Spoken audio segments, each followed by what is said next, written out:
शादी के बाद जिस घर में आती है वहाँ सास ससुर के सिवा 2 ननदें भी थी, लेकिन दोनों शादीशुदा। कोयल ने सोच लिया था कि वो इस घर को जीत कर रहेगी, लेकिन होता कुछ और है। यार, ये कोयल कैसी लगी तुझे? ठीक ही है, बस माँ एडजस्ट कर ले इसके साथ। हम दोनों तो वैसे ही शादीशुदा हैं। चलना, कल घर चलते हैं, देखते हैं क्या करती है वो सारा दिन घर पर। ठीक है दीदी, मैं कल आ जाऊंगी। दोनों ननदें मायके आती है, जहाँ पिता बाहर बैठकर पेपर पढ़ रहे थे, माँ अंदर सब्जी काट रही थी और कोयल वो तो कहीं नहीं थी। क्या पापा, बाहर क्यों बैठे हैं? बहू ने निकाल दिया क्या?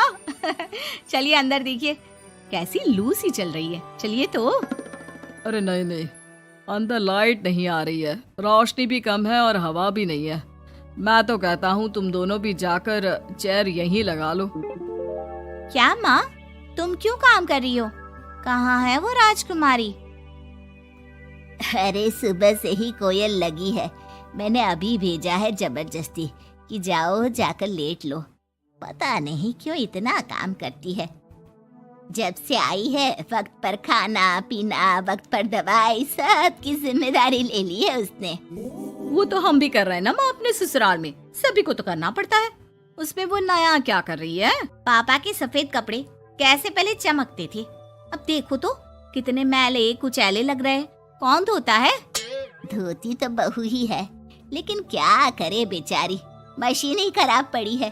सबके कपड़े हाथ से धोना, उसके भी तो मुलायम छोटे छोटे हाथ हैं। हाँ हाँ, और हम लोगों के हाथों में तो चक्का लगाए ना। अरे बस भी करो माँ। दोनों बहनें माँ बाप को काफी भड़काने की कोशिश करती, लेकिन कोई फायदा नहीं होता। पर कहते हैं ना, बेटी तो बेटी होती है उन लोगों के जाने के बाद। क्या बात है माँ जी, कोई आया था क्या? हाँ, वो तेरी दोनों ननदें आई थी। अरे तुम मुझे उठाया क्यों नहीं माँ? मैं भी मिल लेती ना दोनों दीदियों से। अरे ना बेटा, तभी तो तू सोने गई थी। मैंने उन लोगों को खाना बनाकर खिला दिया, चिंता ना कर। कोयल को सास की बात अच्छी लगती है। वो अंदर जाने लगती है कि सास उसे टोक देती है। बेटा, वो तेरे ससुर जी के कपड़े काफी मैले कुचैले लगते हैं, थोड़ा ठीक से धोया कर। हाँ जी माँ जी। कोयल सास को कुछ नहीं कहती, लेकिन रात में जब पति आता है तो कोयल उससे कहती है, सुनिए, पापा के घर के पहनने वाले कपड़े काफी पुराने हो गए हैं। मैंने कई बार उसे धोया, लेकिन उनमें चमक ही नहीं आती। अगर आप कुछ पैसे देते तो मैं पापा के लिए घर पहनने के लिए नए कपड़े लेकर आऊं। हाँ हाँ कोयल, क्यों नहीं, जरूर। अगले दिन कोयल खाना बनाकर बैठी ही होती है कि छोटी ननद आ जाती है। अरे नमस्ते दीदी, कैसी हैं? आइए बैठिए, मैं आपके लिए नींबू पानी बनाती हूँ। आपको अच्छा लगता है ना? वो माँ कहाँ है? कोयल को अजीब सा लगता है कि ननद ने उसे पूछा तक नहीं, ना ही नमस्ते किया। सामने से माँ आती है। माँ, वो मैं बाजार जा रही थी तो सोचा आपसे मिलती चलूं। अच्छा माँ, जरा नींबू पानी बना देना, बहुत मन कर रहा है। हाँ हाँ, तू बैठ, मैं बना कर लाती हूँ। कोयल को लगता है कि बेटी है, माँ के हाथ का स्वाद मिस करती होगी। इसमें बुरा मानने वाली कोई बात नहीं है। दीदी, मैं भी बाजार जा रही हूँ, आपके साथ ही चलती हूँ। ननद भाभी दोनों मार्केट जाती है, जहाँ कोयल ससुर जी के लिए कपड़े लेती है। क्या जरूरत है भाभी, पापा को उनकी पसंद के कपड़े ले देती ना, उन्हें ही यहाँ पर लाकर। पर दीदी, पापा तो लुंगी ही पहनते हैं और एक ही डिजाइन की, तो इसमें पसंद नापसंद की क्या बात है? आपसे क्या बोलना। मार्केट में कोयल की किसी दुकानदार से बहस हो जाती है, लेकिन वो देखती है कि ननद उसका साथ देने के बजाय भीड़ का हिस्सा बनी खड़ी होती है, जैसे कि वो उसे जानती ही नहीं। कोयल घर आती है। अरे बेटा, क्या जरूरत थी नए कपड़ों की? पापा, मैंने ना आपके कपड़े धोने की काफी कोशिश की, लेकिन वो पुराने हो गए थे ना, इसलिए ऐसे मैले से लग रहे थे। सास भी समझ जाती है कि कोयल ने कपड़े धोने में मेहनत तो की ही होगी। एक रोज फिर दोनों ननदें आती है। कोयल अब दोनों ननदों को मनाने के लिए कोई ना कोई तरकीब निकालती है।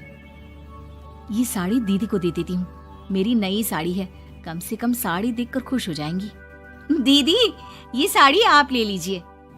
और छोटी दीदी, मैं आपकी पसंद की पालक पनीर बनाती हूँ, आप लोगों के आने से घर में कितना अच्छा लगता है ना। दोनों कुछ नहीं बोलती। अब तो जब भी दोनों ननदें घर आती, कोयल के सास ससुर को भी भड़काकर चली जाती, जिसके बाद से ही दोनों का रवैया कोयल के लिए कुछ दिनों के लिए बदल जाता। पता है कोयल, मेरी छोटी बेटी सास को घर में एक काम करने नहीं देती, सारा दिन बिठा के खिलाती है। कम से कम तुझे मेरा साथ तो मिला है, क्यों? कोयल कुछ नहीं कहती, लेकिन ननदे वैसी की वैसी ही रही। अब कोयल ने सोच लिया कि वो ननदों से बात करेगी। जब बड़ी ननद घर पर फोन करती है। हेलो हेलो कोयल, माँ को फोन देना। सभी को फोन लगा लिया लेकिन कोई उठा ही नहीं रहा। ओह, तभी आपने मेरे फोन पर फोन किया दीदी, और वो भी सीधे माँ से बात करने के लिए। क्यों, मैं नहीं हूँ क्या? या मेरा हालचाल पूछने की आप लोगों को जरूरत ही नहीं है, या मुझसे मतलब ही नहीं है? क्यों? अरे नहीं नहीं, ऐसा नहीं है, वो वक्त ही नहीं मिलता ना घर के कामों को लेकर। दूसरी ननद से भी कोयल बात करती है, लेकिन वो भी वक्त और काम थकान का रोना रोने लगती है। कोयल को लगता है कि शायद उसकी ननदों से बात करके उसे सब सॉल्व कर लिया, लेकिन ऐसा होता नहीं है। ननदों का व्यवहार वैसा का वैसा ही रहता है। जिसके बाद कोयल भी कुछ ठान लेती है। एक रोज छोटी ननद घर आती है। कोयल भी उसे नमस्ते करके कमरे में चली जाती है। ना ही उसकी पसंद का खाना पूछती है और ना ही चाय। बड़ी ननद को भी कोयल फोन करना छोड़ देती है, और ना ही उन लोगों के स्टेटस चेक करती है, ना ही उन लोगों के आने पर हालचाल पूछती है। दोनों ननदों को कोयल का बदला रूप अच्छा तो नहीं लगता। क्या बात है कोयल भाभी, आपको हमारा यहाँ घर आना अच्छा नहीं लगता क्या? लेकिन हम भी क्या करें, मायका है, माँ बाप है, तो आएंगे तो सही ना। वो काम है थोड़ा, मैं अपने कमरे में जा रही हूँ। जो भाभी ननदों के आगे पीछे लगी रहती थी, उन लोगों के खाने पीने से लेकर हर बात का ख्याल रखती थी, उसका बदला रूप दोनों ननदों को अखरने लगता है। क्या बात है कोयल, अब हम लोगों से बात भी ज्यादा नहीं करती, ना ही फोन करती है। वैसे तो आप लोग भी मुझे कभी नहीं पूछती थी ना, आती तो सीधा माँ के कमरे में। फोन में मुझे तब करती जब घर में किसी का फोन ना लगता हो, और करती भी तो सीधे माँ से बात करा दो। मेरे हाथ का ना खाना खाती, ना सीधे मुंह बात करती। तो मैंने भी अपनी दुनिया में जीना सीख लिया है। अब मैं मस्त हूँ और खुश हूँ। नमस्ते। ये बोलकर कोयल वहां से चली जाती है अपनी दुनिया में।